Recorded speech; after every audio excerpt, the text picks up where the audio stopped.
4వ మాట మనకి మత్తయి సువార్త 27వ అధ్యాయము 4వ వచనంలో చూస్తాము.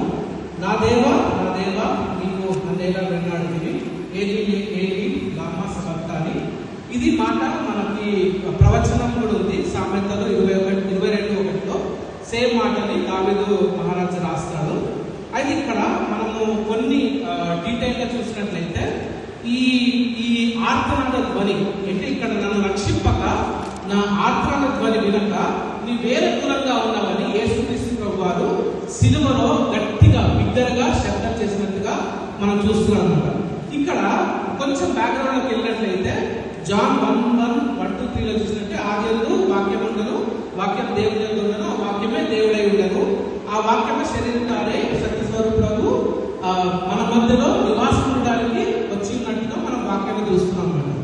అయితే ఇలాంటి ఈ దేవుడు తండ్రి అయిన దేవుడు ఎప్పుడైతే బాప్తిజం తీసుకుంటారో ఈయన నా ప్రియ కుమారుడు, నేను సంతోషిస్తున్నానని చెప్పి ఆయన చెప్పిన ఆ టెస్టిమోనీ ఫస్ట్ చెప్పేస్తాడు దేవుడు. చెప్పేసినప్పుడు ఆ తర్వాత అంటే దాని తర్వాత మన బాప్తిజం యోహానుడు అంటాడు, ఇదిగో లోక పాపం మోసుకొని పోవు దేవుని గొర్రెపిల్ల.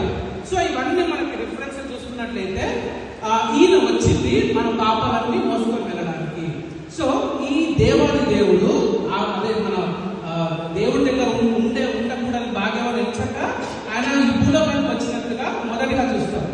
అయితే ఈ రెండవది అయితే మన దేవుడు నా ప్రియ కుమారుడు అన్నాడే, లోక పాపం మోసుకొని పో దేవుని గొర్రెపిల్ల అన్నాడే, కానీ ఎందుకు విడిచిపెట్టాడు అనే మాటను మనం చూసుకున్నట్లయితే 2వ కొరింథీయులకు రాసిన పత్రిక 5వ అధ్యాయము 21వ వచనం చూసినట్లయితే, ఎందుకనగా మనం ఆయన యందు దేవుని నీతి. ఇక్కడ ఒక మంచి మాట చూసుకుంటే దేవుని నీతి అంటే దేవుడు నీతిమంతుడు, న్యాయవంతుడు.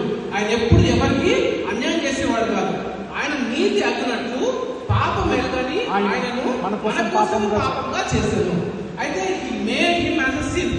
అయితే సిన్ కి దేవుడికి చాలా దూరం, పడమటికి కంటే దూరము, పాపములకు మనకు ఆయనకు అంత దూరం కనుక ఆ సిన్ లో మనం దూరం చేసేస్తాడు. అయితే ఈ పాపం యేసుక్రీస్తు ప్రభువారు మీద వేసిన తర్వాత ఇంకొక వచనం చూసినట్లయితే రోమీయులకు రాసిన పత్రిక 8వ అధ్యాయము 3-4 వచనం చూసినట్లయితే, శరీరంలో అనుసరింపక ఆత్మను అనుసరించి నడుచుకోను మనమందు ధర్మశాస్త్ర సంబంధమైన నీతి విధి నెరవేర్చబడాలని పాప పరిహార నిమిత్తము దేవుడు తన సొంత కుమారుని పాప శరీరముతో పంపి ఆయన శరీరముందు పాపములకు శిక్ష విధించాను. అంటే ఇక్కడ మనం చూసినట్లయితే ఆ పాపం ఎప్పుడైతే యేసుక్రీస్తు ప్రభువారు ఆయన మీద మోసుకుంటున్నారో ఆయనకు శిక్ష పడాల్సిందే. ఆ సమయంలో it is a separation from God. So ఈ క్షణం మాత్రము ఇంతవరకు అందరూ ఉన్నారు, శిష్యులు ఉన్నారు, అక్కడ ఉన్న జనాలందరూ ఉన్నారు, దేవుడు కూడా ఉన్నాడు.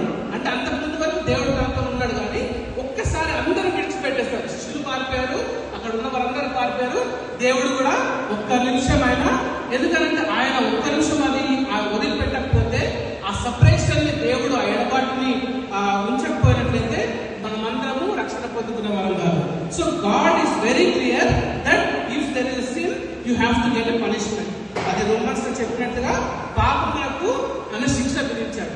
అయితే అంతకంటే ముందు రాత్రి యేసుక్రీస్తు ప్రభువారు గెత్సెమనే తోటలో చెప్తారు, తండ్రి ఇంకా నా వల్ల కావట్లేదు, నా ప్రాణాన్ని నేను బహు దుఃఖంతో ఆయన మునిగిపోయాడు. కొన్నిసార్లు ఆయనకి రక్తం వస్తుంది, కన్నీళ్ళు రావట్లేదు, అంతగా ఆయన బాధపడ్డాడు. ఆయనను నా చిత్తం కాదు ప్రభా, నీ చిత్తమైతే ఈ గిన్నెను తొలగించు, ఆయన నా చిత్తం కాదు నీ చిత్తమే నెరవేర్చు అని చెప్పి ఆయన చాలా చక్కగా చెప్తాడు. ఆ తర్వాత ఆయన బలపరచడానికి మన దేవుడు దేవదూతను పంపించి ఆయన బలపరుస్తారనమాట. బలపరిచి that's okay you have to go through this అని బలపరిచిన తర్వాత యేసుక్రీస్తు ప్రభువారు ఆ సిలువను ఎక్కుతారనమాట.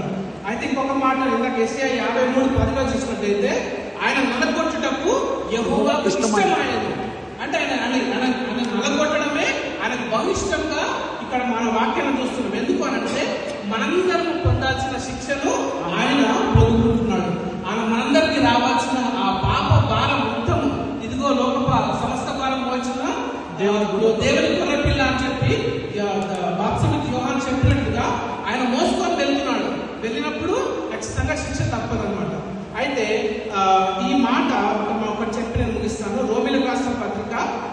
అధ్యాయము మొదటి 2 వచనాలు చూసినట్టయితే, కాబట్టి ఇప్పుడు క్రీస్తు యేసునందు వారికి ఏ శిక్షా విధియో లేదు, ఎందుకంటే శిక్ష is already done. So he has taken all our sins and he went on the pain భరించి ఆయన మనందరి బదులు ఆయన శిక్షను భరించారు. అది అలోన్ గా, సింగిల్ గా. అందుకని ఆయన గట్టిగా బిగ్గరగా కేక వేస్తాడు అనమాట. నా దేవా నీ వేల నన్ను విడనాడింది అని చెప్పి చాలా బిగ్గరగా కేక వేసినట్టుగా మనం చూస్తున్నాం. అయితే దేవుడు అంటే న్యాయవంతుడు, నీతివంతుడు కనుక ఎవరైనా పాపం చేస్తే ఖచ్చితంగా శిక్ష ఉంటుంది.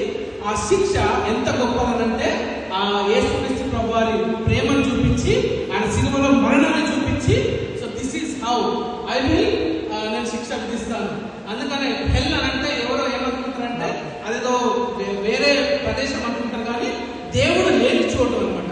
When there is no God, that itself is hell. So అంతలాగా యేసుక్రీస్తు ప్రభువారు మనమందరం అక్కడికి వెళ్ళొద్దు అని చెప్పి మనందరి కోసము ఆయన నా దేవా నీవు నన్ను నేల విడనాడితివని ఆ సిలువలో పలికిన 4వ మాటను బట్టి